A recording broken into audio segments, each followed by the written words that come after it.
I know we're getting close to the end of the year already, but I still wanted to kind of freak out about it being the middle of the year. Hey everyone, Fini here from Fini Reads. Welcome and welcome back to my channel. Today with the mid-year freakout tag, or at least a variation of it. The majority of the question you probably already know, but I changed one question and I added another question. Because why not? It's my channel. I can do whatever I want, right? Feel free to join me in answering these questions down below in the comments. The questions themselves are listed in the description box, so you could just copy them out, put them in the comments, and put in your own answers if you want to. I would love to hear them. But without further ado, let's jump into the mid-year freakout tag. Question 1 is the best book you've read this year. And that is a little bit of a spoiler for my top 10 video. If you haven't watched that yet, it's already out. I'll put the link to that video down in the description below. So if you don't want to be spoiled, maybe you want to pause this, watch the other video, and then come back, and then you can already guess the answer. And that is Shazwick of Land by Kai Esso. Has been my favorite book of the year so far. Whichever book might dethrone it has to be really, really good, because Shazwick of Land was really, really good.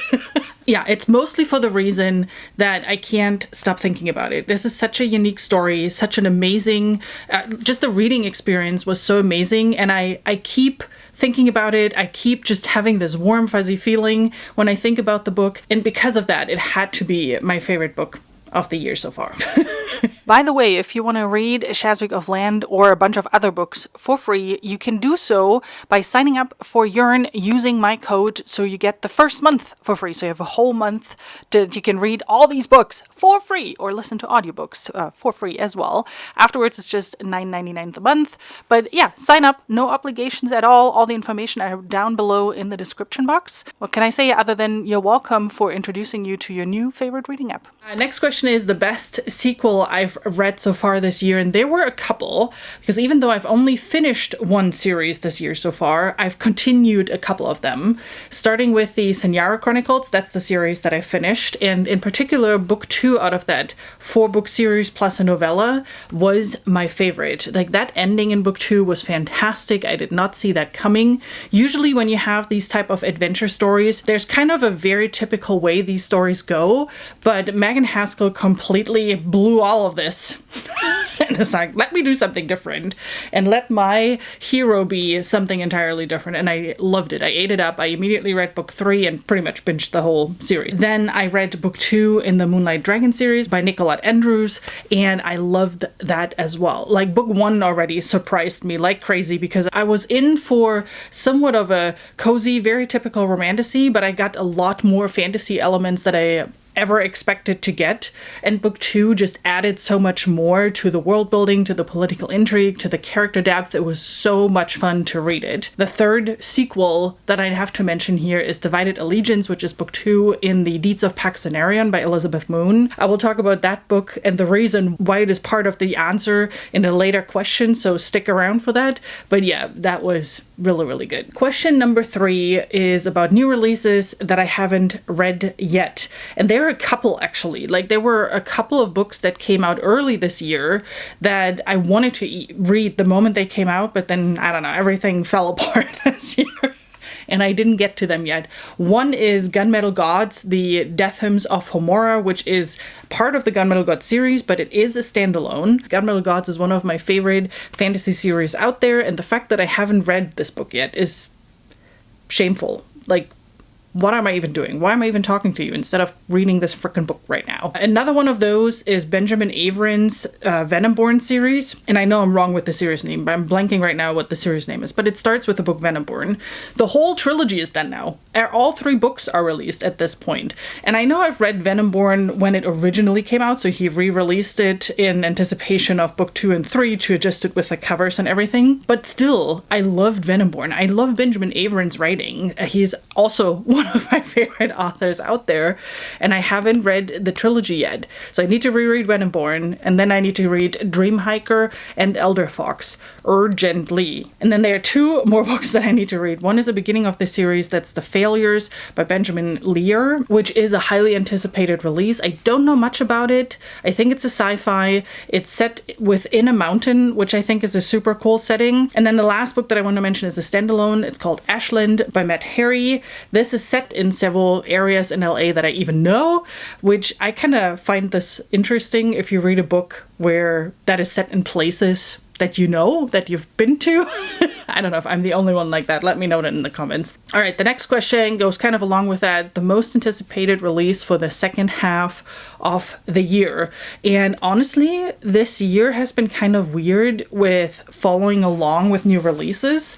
Originally, there was a Green Rider release set for this year, but they moved it now to June 2027, which... different topic. So I can't even mention that. I don't know. There's another Fourth Wing book coming out, a standalone in that series. Let me name that one.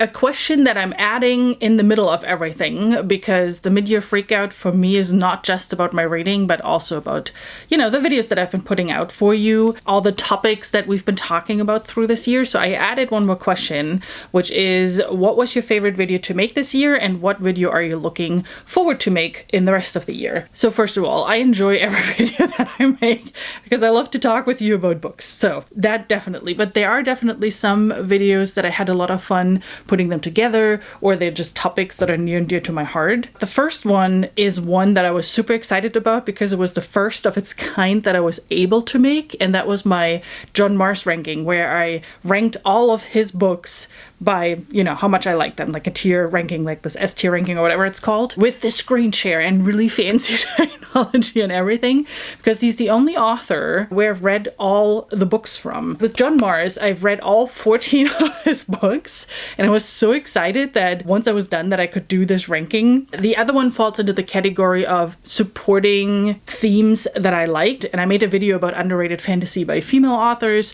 which is something that I enjoy. The whole backlist book club that Nico and I are hosting is about female fantasy authors. So that video is just something that I do on a regular basis, or a similar video like this. And this year's one was a lot of fun. I had a lot of great books that I was able to recommend. So I'm always excited when I can put out a video like that. And then the third one that I want to mention because I can't leave it to one. That's not how this works on this channel. The third one that I want to mention is my video that I did on the Hugo Awards. That in particular because I love collaborative videos. I love when I can do stuff together with you and just, have you help me pick certain books. And in that video, I listed the nominated books and series for the Hugo Awards that is coming up in August, because I'm allowed to vote. Spoiler alert, if you subscribe, you will see the first book that you picked for me in my July wrap-up. So don't forget to hit the subscribe button if you want to know how that turned out. And then one video that I'm excited to make, I'm actually currently working on it right now. And again, it's a collaborative video, so I hope you're going to help me with that. I'm working on an update to my video on use of AI in books. I did the video last year together with this, I did a survey, had a bunch of readers and authors weigh in on that topic. And I presented the results in this video, and I'm doing a 1 year later what has changed video. So if you're interested in joining, there's a survey down in the description below. No matter if you're an author or a reader, I would love to get your opinion on that. Shouldn't take you longer than 5 minutes. Well, depending on how much you have to say on that topic. But it's a pretty quick survey. It's open till August 3rd. So down in the description, the link to the Google form. Let me know what you think. And then probably mid-August, towards end August, is when that video is going to come out, where I'm going to talk about what has changed since last year. I'm very excited about that. The next question, this is going to be a ranty one. Biggest disappointments of the year. So I had a really, really weird reading year, I have to say. So there are a couple on here that might be controversial. But let's start with one that is less controversial. So to spoil the John Marrs video that I was just talking about, the John Marrs ranking just a little bit, there was one book that I was really disappointed in, and that was this year's release, Dead Waters. I have come to love John Marrs's books, no matter if it's thriller or sci-fi. I love his writing. It's great popcorn reads. He has always some awesome twists in it. It's kind of really interesting stories that he comes up with. But Dead Waters was just too far off for me. Let's get to some controversial ones. We're not shying away from not liking books that are very popular here on this channel. And Red Rising was one of those. I don't know what I was expecting. For the longest time, I stayed away from anything spoilery or too detailed because, you know, I love to go into things as blind as possible.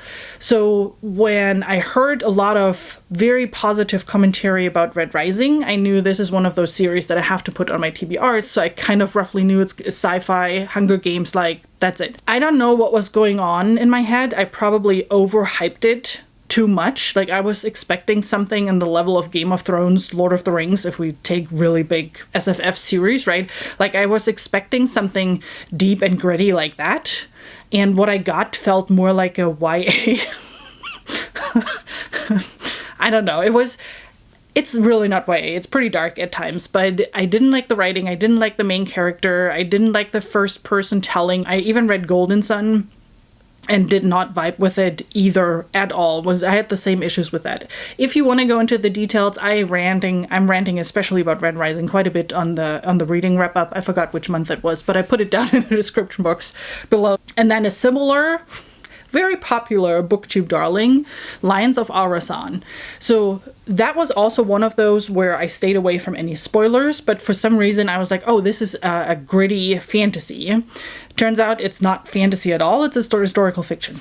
Not necessarily a bad thing. I love historical fiction. The reason why this is in the biggest disappointment list is actually because it is so smutty and it's not good smut. Like, this book is hornier than some of the romantasy that I've been reading, and it's just awful. Like, none of it is good. None of the romantic relationships in here work. They're all awkward. They are all kind of out of nowhere, and just like all of the scenes that are in there are weird. And it was like, why? Like, you could completely take them out and the story doesn't change. The story would stay exactly the same. So they are not adding anything to the plot or the world building or anything. Maybe I'll just tear out those pages, would also make the book a lot lighter and less dense.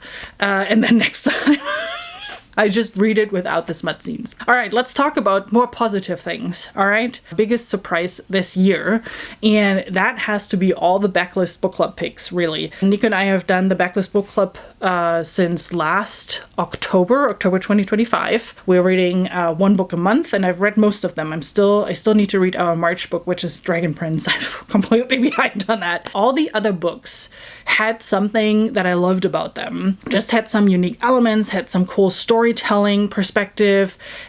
Something was always fantastic with them. Black Sun Rising was just crazy with the planet setting and with the in the future but very fantasy heavy storyline.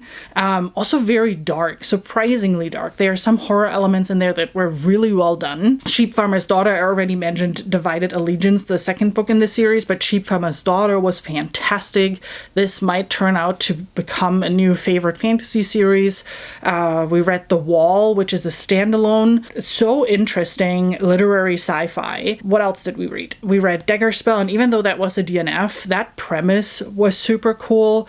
And then we read Yearn in June by Kate Elliott. If you want to hear my opinion on that, I actually finished it in July. So again, subscribe.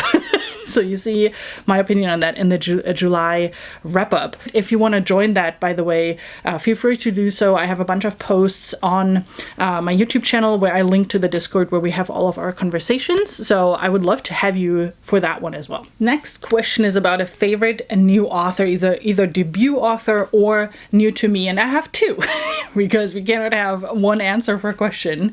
One is Nicolette Andrews. I've read both Dragon's Deception and Dragon's Temptation, book 1 and 2 in her Moonlight Dragon saga. I mentioned it earlier already. It's technically a romantasy and there's definitely smut on the page, but it has a lot of gritty details when it comes to the world building and the political intrigue and the characters, and I had so much fun with it. I cannot wait for book 3, and I do want to try more books by Nicolette because she has quite the backlist. The other author that I discovered this year is Kigo Higashino.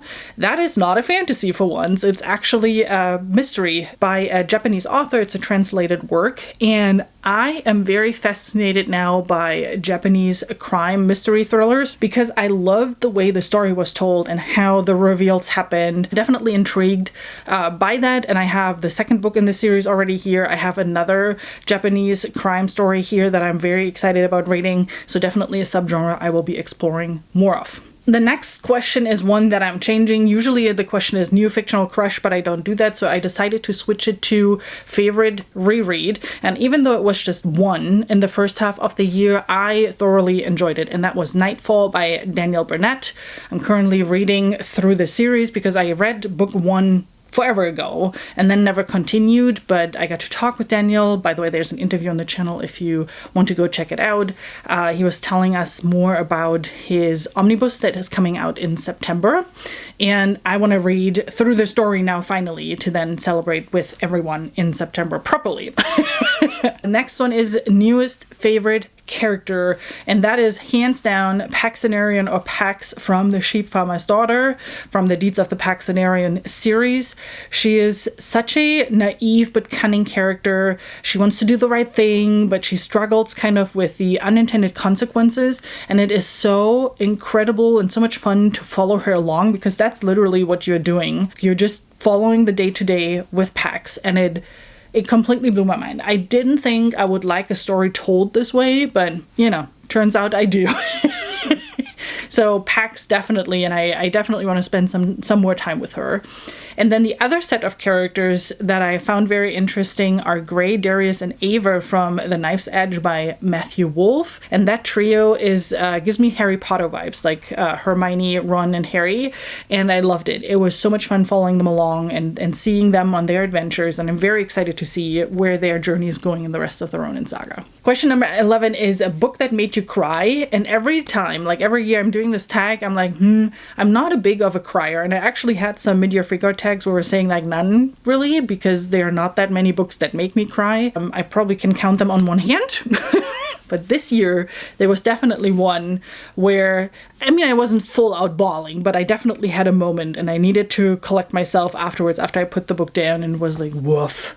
That was tougher than I anticipated, and that was Divided Allegiance, which is book 2 in the Deeds of Paxenarian series. I've mentioned that before. That ending, oh boy, oh boy.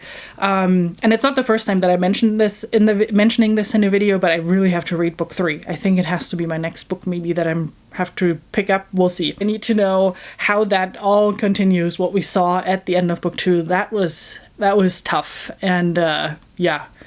Oh my, I don't want to say anything because I obviously don't want to spoil for anyone, but oh boy.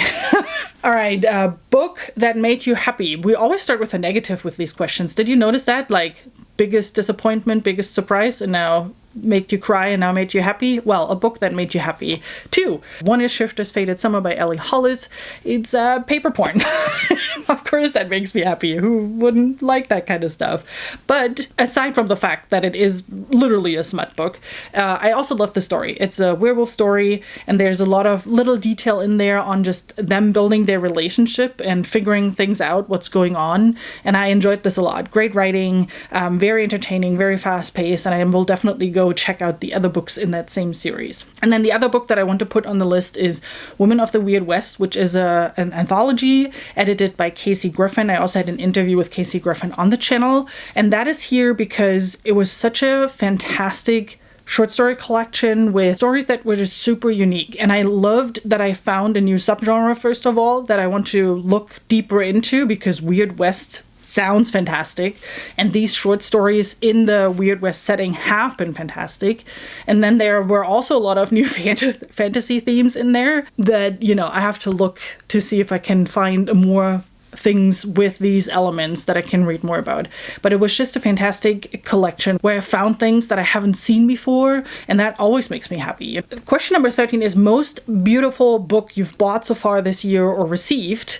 And I have two. I've gotten a lot of Kickstarters this year. One is definitely Megan Haskell's Kickstarter. Just the edging is fantastic. Like, literally the weapons that are on the cover are also stenciled on the edges, and it looks fantastic. fantastic. And then the other one is the Of Flames and Fallacies. I don't know, is it a duology or just happened to be the first 2 books in the series? I'm actually not sure. But these are also gorgeous. The special editions that you can on Kickstarter are getting insane at this point, and those 2 are definitely my favorites so far this year. And then the last question, what books do you need to read by the end of the year? All of them. Okay, but if I have to pick some, the beginning of the year, or was it at the end of last year? I'm not sure anymore. I put out a video called my 1 to 10 TBR. I got challenged by Yearn from Yearn the Reader to put together a TBR where I put 10 books in different sizes. So 1 is a book with 100 pages, 2 is a book with 200 pages, 3 with 300 pages, and so on. And I've only read 3 of those books on my list, and so I still have 7 books to go, and they are all chunkers. There's so many chunkers on this list that I have to squeeze in somehow in the second half of the year because, yeah, I kind of want to get through the challenge and not be like, oh well, half didn't make it. That would suck, kind of. This is it. We officially freaked out in the middle of the year. We're done now. We can settle now again and you know, continue our normal life, go back to reading and everything. But yeah, I definitely have work to do. I have, this year has been very, very quiet reading wise, very, very slow reading wise. And I definitely have a lot of books that I still need to read. A lot of books that I still want to read. Need sounds like I have to, but I want to read them, right? I'm excited about them. You know what? I will just stop the video here, get back to reading, make sure that I'll actually get through those books. In the meantime, I would love if you subscribe to my channel if you haven't already. Answer the question yourself, as many as you want. You don't have to answer all of them, but I would love to know your answers down below in the comments. Like, you know how this stuff works. And then I hope I'll see you with my next videos talking about all the books that I'm going to be reading for the rest of the year. And till then, have an amazing rest of your day. Bye!